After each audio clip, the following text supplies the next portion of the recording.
Let's talk कि Saturn individually आपको क्या समझाना चाहता है। तो अगर शनि आपके एरीज में बैठा है, यानी कि आपके शनि के नीचे 1 नंबर लिखा है, शनि के नीचे 5 नंबर लिखा है, या शनि के नीचे 9 नंबर लिखा हुआ है, ऑडियंस को पहले क्या करना है? बस अपने चार्ट में देखना है सैटर्न के नीचे नंबर क्या लिखा हुआ है। ओके। ओके। शायद उनको राशि के नाम नहीं याद होंगे, इसलिए मैं सिर्फ नंबर बोल रहा हूँ। वाह। ठीक है। सैटर्न के नीचे 159 लिखा हुआ है, तो ये फायरी साइन होते हैं, अग्नि तत्व के साइन है। यहाँ पे सारी लड़ाई इज्जत की है, सारी लड़ाई सम्मान की है। हमको लाइफ में फुल इज्जत चाहिए। ठीक है। और इन लोगों ने इनकी सारी लड़ाई अपनी पर्सनालिटी को और ज़्यादा निखारने की है, और सारी सारी की सारी लड़ाई अपने आप को टॉप पे पहुंचाने की है। इनका माइंड, ये आपको ना खूंखार खूंखार लोग मिलेंगे जिनका सैटर्न 1, 5 या 9 या फायरी साइन में बैठा हुआ है। वो फायर इनके अंदर हमेशा रहेगी, इनके करियर में हमेशा रहेगी। तो ये लोग हमेशा इस चीज़ को एक्सपीरियंस करेंगे कि इनको ना रोकना आसान नहीं होता। इवन इनको मज़ा ही तब आता जब आप इनको चैलेंज कर दो। आप इनको आकर बोल दो कि तुमसे ये काम नहीं हो पाएगा, या तुम इस लायक नहीं हो, तो बस वहीं यही इनका ट्रिगर पॉइंट होता है। और उसके बाद ये आपको साबित करके दिखा देंगे कि मैं ही कर सकता था। गैंग्स ऑफ वासेपुर के कैरेक्टर है यस। सब। ये जब चीज़ें स्मूथ हो जाती हैं ना, तो ये लोग तब ज़्यादा परेशान होते हैं जब कोई इनको चैलेंज नहीं कर रहा होता है, लाइफ में कोई रिस्क नहीं हो रहा होता है, कुछ ऐसे किक नहीं मिल रही होती है, तब इनकी लाइफ में ज़्यादा इश्यूज और प्रॉब्लम आने लग जाती है। इनको किक चाहिए। इवन मैंने बहुत बड़े बड़े बिजनेसमैन देखे हैं, सैटर्न फिफ्थ हाउस में बैठा है। अच्छा, जब भी मैं राशि का नाम लूँ, आप हाउस बाय डिफॉल्ट समझ लेना।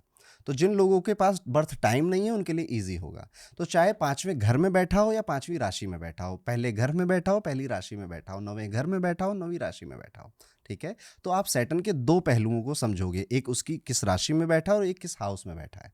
वो दोनों चीज़ें आज आपको सुनकर जानी है। आप ओके, तो यहाँ आप कह रहे हो कि अगर सैटर्न के नीचे 1, 5 या 9 लिखा है एज द राशि, करेक्ट। बट अगर किसी के पास एग्जैक्ट चार्ट नहीं है तो घर हाउसेस भी मान लो। सैटर्न हमने हाउसेस अभी बताया कि पहला घर, 5वां घर, 9वां घर कौन सा है। जी। शनि अगर वहां बैठा है तो भी आप मान लीजिएगा मेरी बात, और इजी करता हूँ। जो पहला हाउस है ना, उसकी जो एनर्जी है वही पहली राशि की भी है।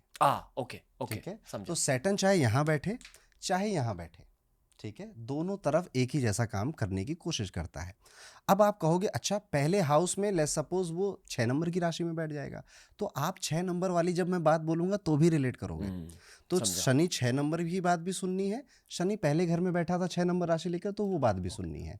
और ये दोनों बातें आप ही की हैं। ओके, तो और ऑडियंस को बेसिकली ध्यान में रखना है कि राशि कौन सी एसोसिएटेड है शनि के साथ, और करेक्ट। घर कौन सा हाँ, एसोसिएटेड यस, है, आपका बस। शनि किस घर में बैठा और वहाँ पे नंबर कौन सा लिखा था। ओके, जब मैं दोनों की बातें करूँ, दोनों सुनिएगा, दोनों आप पे लागू हो जानी चाहिए, डन मोस्टली हो जाती है। डन। ठीक है। सो वापस आ जाते हैं। ठीक है। अब एक एक करके अगर हम इसको समझेंगे, तो शनि जब पहले घर में बैठता है ना, तो इनकी जो लिमिटेशन है ना, ये खुद के लिए लिमिटेशन बनते हैं।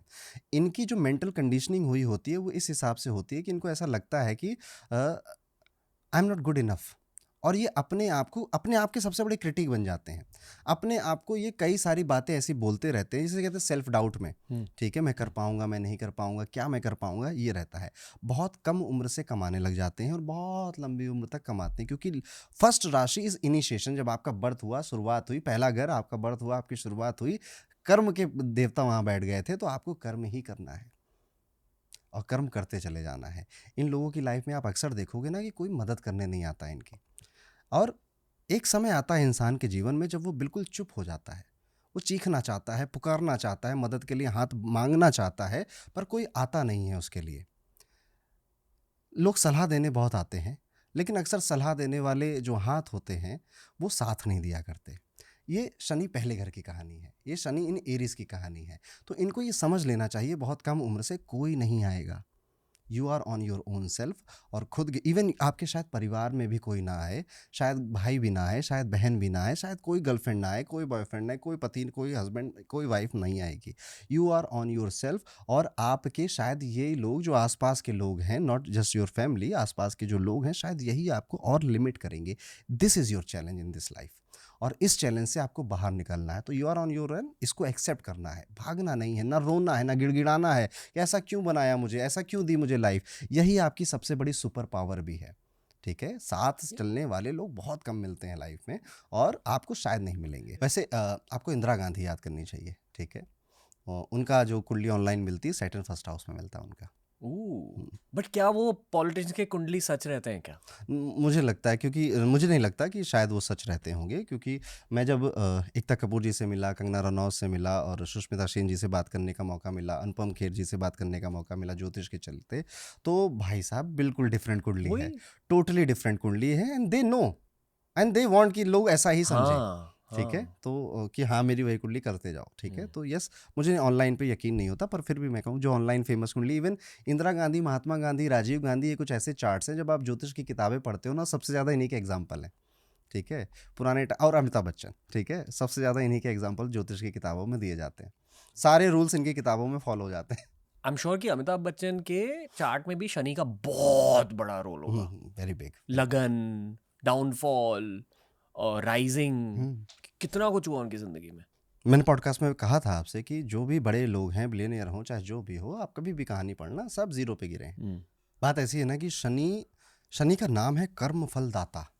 मैं कुछ और नहीं करता, मैं सिर्फ तुम्हारे कर्मों का फल देने आया हूँ तुम्हें। तो शनि जब 5वें घर में ट्रांजिट कर कर आएंगे, जब 7वें घर में ट्रांजिट कर कर जाएंगे, जब दूसरे घर में ट्रांजिट करेंगे, कुछ और नहीं करते, जो आपने कर रखा था ना, बस उसी को एक्सपोज कर देते हैं। 5वें घर में ट्रांजिट करने का मतलब, जैसे जिनके भी पहले हाउस में 8 नंबर लिखा हुआ है, ठीक है, तो 8 नंबर वहाँ लिखा है, सेकेंड हाउस में 9, थर्ड में 10, फोर्थ में 11 और फिफ्थ हाउस में 12 नंबर लिखा हुआ है। अब जो 5वां घर होता है, ये रोमांस का, गर्लफ्रेंड का, बॉयफ्रेंड का और आपके रोमांटिक पार्टनर का हाउस भी होता है। शनि इस साल अप्रैल में वहाँ पर ट्रांजिट कर कर आए हैं। तो अगर आप टाइम नहीं देते थे, आप प्यार नहीं करते थे, आप दिखावा करते थे, एक्सपोज हो जाओगे। ठीक है, वो कहेगा ये लो, ये सच्चाई है जिसको तुम बहुत बाबू मान रहे हो, ये बाबू की तुम्हारी सच्चाई ये है। सैटर्न ने और कुछ नहीं किया। फिर आप ये रो सकते हो कि अरे शनि आ गया था 5वें घर में इसलिए मेरा ब्रेकअप हो गया। अरे नहीं दोस्त, ठीक है, वो पहले से ही होना था। शनि ने बस कहा अभी कर लो ना, क्यों ये ड्रामा चला रहे हो इतने दिन। हुँ। ऐसे ही जब 7th हाउस में, जैसे जिनका कन्या लगन है, यानी कि फर्स्ट हाउस में 6 नंबर लिखा हुआ है, शनि अभी उनके बिजनेस हाउस में इसी साल अप्रैल में ट्रांजिट कर कर आए हैं। बिजनेस का तुम्हें ए भी नहीं आता था, ठीक है, बिजनेस की जो बारीकियां वो नहीं समझते थे, एम्प्लॉयज़ को तुम अपने ठेंगे पे रखते थे, तुम्हें कुछ भी नहीं क्लियरिटी थी कि आरओआई क्या होता है, सीटीए क्या होता है, या फिर जितने भी बिजनेस टर्म्स होते हैं वो आपको कुछ पता नहीं थे, बस चल रहा था और चला रहे थे आप। तो वो एक्सपोज कर देगा आपको, ठीक है, और आपका बिजनेस ऐसे फिर लड़खड़ाने लगेगा। आप कहोगे ये क्यों हो रहा है, मैं तो वो सब कर रहा हूँ जो मैं पिछले साल करता था, 2024 में करता था, लेकिन आपको नॉलेज नहीं थी, वो डीप नॉलेज आपको व्यापारी बनने की शायद नहीं थी, और शनि एक्सपोज कर देगा, और जब आप गिरोगे तब सबक भी सिखाएगा। एक सवाल मुझे आपसे पूछना है, ये मे बी एक साइकोलॉजिकल सवाल भी है और एनर्जी रिलेटेड भी है, ठीक है? हम्म, तो मान लो जब किसी का डाउनफॉल होता है, जो हर किसी के लाइफ में आएगा, यस इन बिल्कुल सम आएगा। Capacity, health wise, career wise, marriage wise, कुछ ना कुछ तो होगा। होगा एस्ट्रोलॉजिकली? बिल्कुल बिल्कुल होगा, क्योंकि शनि 30 साल में घूम कर आते हैं, तो सब कोई लपेटे में आता है उस हुँ। 30 ईयर्स में। तो आप 0 से लेके 30 ईयर के जब होगे, you we have to experience कि वो एक बुरा टाइम या एक वो टाइम आया था। 7.5 भी इसी टाइम में आ जाएगी, और सैटर्न का ट्रांजिट आपके हर हाउस में हो जाएगा। Okay, back to the topic. Back to the topic, हम बात कर रहे थे सैटर्न अगर फर्स्ट हाउस में हो या फिर एरीज में हो, तो आपको अकेले रहना है, ये बात आप याद रखिएगा। और इन लोगों को ना लाइफ में मिलता सब कुछ है, मैंने कहा ना प्लेनेट देकर सब कुछ जाएगा अंत में आपको, पर इतना लेट मिलेगा कि शायद उस समय आपको ज़रूरत नहीं थी, ठीक है, या शायद उस समय आप कहोगे कि चलो अब कोई फ़र्क नहीं पड़ता, ठीक है, जिस समय चाहिए था उस समय तो मिला नहीं, और अब शायद मिल भी गया तो उतनी खुशी नहीं हो रही है। तो ये एक लॉजिक आपकी लाइफ के साथ आप कैरी करोगे, और इसे आपको एक्सेप्ट करना पड़ेगा। वहीं पे सैटर्न अगर दूसरे फायरी साइन में, यानी कि अगर लियो में बैठा है, सूर्य के साथ बैठा हुआ है। अब सूर्य और शनि की कहानी हम सब जानते हैं, ठीक है, कि पिता और पुत्र का एक वो जो टसल, एक लड़ाई जो हुई थी, पर इसको लेकर कई बार लोग कह देते हैं कि इनके पिता के साथ इनकी नहीं बनेगी। देखिए इन जनरल फादर की और सन की वो एक चलती रहती है, और ये 90% लोगों की लाइफ में अप्लीकेबल होता भी है इन जनरल। बट एक्चुअली में आप देखोगे ना, तो सूर्य जब शनि की राशि में जाते हैं तभी हम मकर संक्रांति त्यौहार मनाते हैं हम लोग, ठीक है। तो सूर्य यानी कि एक पिता हमेशा अपने बेटे का भला ही चाहता है। तो जब सूर्य 5वें घर में बैठे या 5वीं राशि में बैठे, ऐसे लोग ना प्रूफ करने में लगे हैं। जैसे कोई पापा हो जो थोड़ा सा स्ट्रिक्ट हो, उसका बच्चा फिर उसे प्रूफ करने में लगा रहता है कि मैं पापा को खुश करके दिखाऊंगा, जैसे एनिमल मूवी में नहीं एनिमल। होता है, ठीक है, वो वाला इनका सिनारियो हो जाता है। और ये शायद फादर को प्रूफ ना कर रहे हैं, पर ये खुद को प्रूफ कर रहे हैं कि I can do this, I can do that also, और मैं इन सबसे बेहतर करूंगा, भले मुझे वो नहीं मिला पर फिर भी मैं करके दिखाऊंगा। तो लाइफ काफ़ी मैकेनिकल बना ले जाते हैं ये लोग, और उसमें मज़े करना भूल जाते हैं। एंजॉय करना भूल जाते हैं, वो जो परिवार और वो अपने लिए जो समय निकालना वो भी भूल जाते हैं। और हाँ, 5वें घर में शनि आएगा तो आपको baby related issue, even education आपकी अधूरी रह जाए या जैसी आप चाहते थे वैसी एजुकेशन ना हो, ऐसे चैलेंजेस भी देगा। बस यहाँ पर जो माइंडसेट वाली बात रखनी है अपने करियर में, ठीक है यार, काम ही तो है ना, 4 साल पहले भी था, 4 साल बाद भी रहेगा, पर टेक योर टाइम, एंजॉय करो, थोड़ा सा जाओ बीचेस पे घूमो, एंजॉय करो, लाइफ के एक दूसरे एस्पेक्ट को भी देखो, बहुत ज़्यादा काम काम काम मत करने लग जाओ। और किसी को भी कितना भी प्रूव कर लोगे, कोई नहीं समझने वाला, ठीक है।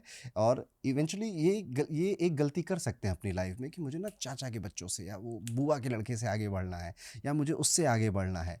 नहीं फ़र्क पड़ता उनको, आप बढ़ भी जाओगे तो भी वो आपसे जेलस ही हो रहे होंगे शायद, या फिर फ़र्क नहीं पड़ रहा होगा उनको। तो ये जो माइंडसेट है, इससे आपको लड़ना है अपने करियर में, इसको एलिमिनेट करना है, किसी और के लिए नहीं, खुद के लिए। और वहीं पर फिर जो लास्ट हमारा फायरी साइन है, यानी कि सैटर्न आपके 9th हाउस में हो या फिर आपके सेजिटेरियस में 9 नंबर लिखा हो शनि के नीचे, तो आपके शनि माने जाएंगे कि नो लक, ठीक है, इट्स ऑल हार्ड वर्क, ठीक है। और ये अच्छी बात भी है, बुरी बात भी है, आप इसको जैसे लेना चाहते हो ले लीजिए। इनके जो टीचर्स होते हैं, क्योंकि 9th जो साइन है, 9th राशि या 9th हाउस, ये गुरुओं को दिखाता है, टीचर्स को रिप्रेजेंट करता है, ये आपके फादर को और आपके बॉसेस को रिप्रेजेंट करता है। तो कई बार इनका जो एटीट्यूड हो जाता है कि यार मैंने करके दिखाया, देखो टीचर मुझे वो स्टार दे दो ना, ठीक है, वो बॉस मुझे वो थोड़ा एक्नॉलेज कर लो ना, वो पापा मुझे थोड़ा एक्नॉलेज कर लो ना, ठीक है। आपका मेजर टाइम अगर इनको इम्प्रेस करने में जा रहा है, मेजर टाइम थोड़ा तो जाना ही चाहिए, मेजर टाइम अगर जा रहा है इम्प्रेस करने में, तो you are on a wrong path, ठीक है, आपको नहीं करना है। इवन आप इनको ऐसा भी करते हुए देखोगे कि कई बार ये लोग बहुत ज़्यादा धर्म को लेके, क्योंकि 9th साइन गुरु की राशि है, धर्म को भी रिप्रेजेंट करती है, तो बहुत ऐसे हो जाते हैं कि ये किया तो गलत हो जाएगा, वो किया तो सही हो जाएगा, और ऐसे मन में कई सारे सुपरस्टिशन बैठा लेते हैं कि नहीं यार ऐसा नहीं करना जी, किसी के सामने गलत नहीं बोलना, ये तो गुरु जी हैं, कुछ भी गलत कर ले तो हम उन्हें नहीं बोलेंगे, ऐसा नहीं है। सो ये एक बहुत पावरफुल पोजीशन है सैटर्न की यहाँ पर मिली है। मैंने आपको तीनों तरीके से समझाया, माइंडसेट आपको क्या रखना है वो भी समझाया। अब चलते हैं नेक्स्ट ग्रुप पे, जो कि है आपका 2, 6 एंड 10। तो 2 यानी टॉरस, 6 यानी वर्गो, 10 यानी कैप्रिकॉन, ठीक है। ये तीनों राशियां अर्थ एलिमेंट की राशियां हैं। अर्थ मतलब अर्थशास्त्र, ठीक है, सुना होगा आपने, ठीक है, तो धन, मनी, ठीक है। अर्थ एलिमेंट की राशियां आपके फाइनेंसेस को रिप्रेजेंट करती हैं, आपके मनी को रिप्रेजेंट करती हैं। जब आपको शनि इन राशियों में या इन घरों में मिलेगा, तो जिंदगी की, जैसे फायर वालों की लड़ाई थी सारी सम्मान की और इज्जत की, इनकी सारी लड़ाई पैसों की है, सारी लड़ाई धन की है, मनी की है। क्यों ऐसा? इसलिए भी है, शायद इन्होंने अपने बचपन में जॉइंट फैमिली में या अपने घर को ऐसी स्थिति में देखा, ऐसी हालत में देखा जहाँ पर इनको पैसों की वैल्यू समझ में आई कि यार पैसा होता है ना तो लोग इज्जत करते हैं, धन होता है ना तो लोगों का तरीका बदल जाता है। जब आपकी गाड़ी बड़ी और महंगी होती है और तब जब आप उतरते हो ना, तो लोगों का आपको देखने का अंदाज़ बदल जाता है, लोग गुड मॉर्निंग कहने का तरीका बदल जाता है, सल्यूट करने का अंदाज़ बदल जाता है। तो ये चीज़ इनके बचपन में इन्होंने एक्सपीरियंस कर ली है, और इसलिए पूरी ज़िंदगी इनको पैसों को लेकर इनसिक्योरिटी रहती है कि कल नहीं मिलेगा तो क्या होगा, परसों नहीं आया तो क्या होगा। तो धन, मनी, सैटर्न चिंता का भी प्लेनेट है, वरी का भी प्लेनेट है, दुख दर्द पीड़ा इन सब का देवता तो है ही वो। तो जब आपके वो इन राशियों में बैठता है तो पैसा, फाइनेंस, ठीक है, इसलिए आप इनको अक्सर ये सोचते और बोलते हुए देखोगे कि इतना पैसा हो जाए ना तो मैं सेफ हो जाऊंगा, इतना पैसा मैं बटोर लूंगा ना तो फिर शायद काम नहीं करना पड़ेगा, तब शायद लाइफ ईजी चल भी जाएगी। अगर काम चला नहीं चला तो ये हमेशा उस सिक्योरिटी के पीछे एक भागते रहते हैं, क्योंकि इनको इनकम को लेकर एक सिक्योरिटी होती है। आप यहाँ ना सारे लिमिटिंग बिलीफ्स को हाईलाइट कर रहे हो, यस यही yes, human correct limitations. Correct. Saturn जो जहां पर आपको लिमिट कर रहा है, मैं वही बातें बता रहा हूँ, जो जिस दिन आप इस लिमिटेशन से बाहर निकलोगे, यही आपके करियर को ग्रोथ दे देगा। करियर क्या होगा तो अभी हम बाद में बात करेंगे, पहले इन बिलीव्स की बातें कर लें जो शायद आपको रोक रहे हैं। सो आई गेस कि ये जो लिमिटेशंस है ना, ये जिंदगी भर चलेंगे, आपको बस उन थॉट्स को पकड़ना है और उन जज्बातों को दिल में नहीं रखना। ये जानना है कि वो जज्बात आपके दिमाग से निकल के आए हैं, आपके नेचर की वजह से, गेट पास्ट। या आपने वैसी अपब्रिंगिंग देखी, या आपने वैसी बचपन में कुछ ट्रॉमा आपका आपने देख लिया, जिस वजह से ये शायद लिमिटेशन आपकी बनी हुई है, और इससे निकलना कोई इम्पॉसिबल नहीं है, आप निकल सकते हैं। सबसे बड़ी बात ये है, शनि को समझ के सेल्फ अवेयरनेस बढ़ता है। Yes, even not just Shani, ज्योतिष पढ़ने से ना, ज्योतिष सीखने से आप अपने बारे में बहुत कुछ जानते हो और अपने बारे में से ज़्यादा दूसरा दुनिया कैसे फंक्शन कर रही है, हर एक इवेंट में आपको प्लेनेट दिखने लग जाता है कि यार ये इवेंट इस वजह से हुआ है, और वो चीज़ जब रिलेट करती है तो आहा मोमेंट आ जाता है लाइफ में, ओह माय गॉड यार, मैं यही सोच रहा था कि ये चेंज हुआ है तो ये होना चाहिए था, और वही एग्जैक्टली हुआ अभी। गवर्नमेंट लेवल पे, शेयर मार्केट के लेवल पे, आपके पर्सनल लेवल पे, हर एक घंटा एक प्लेनेट रूल करता है। वो होरा कहते हैं उसको, हम होरा शास्त्र में पढ़ते हैं उस चीज़ को। तो ये ज्योतिष हर किसी को पढ़ना चाहिए जीवन, ठीक है। इसीलिए मैं आपके ज़रिए ये भी कहूँगा कि एक मेरा ज्योतिष का एक बहुत फाउंडेशनल लेवल कोर्स है, मैं फ्री दे रहा हूँ आज के इस पॉडकास्ट में, और ये मैं सोच कर आया था कि मैं ये करूँगा ताकि एक मेरा जो जितना इस सब्जेक्ट ने मुझे दिया वो मैं गिव बैक कर सकूँ, तो उसका लिंक हम यहाँ पे डाल देंगे।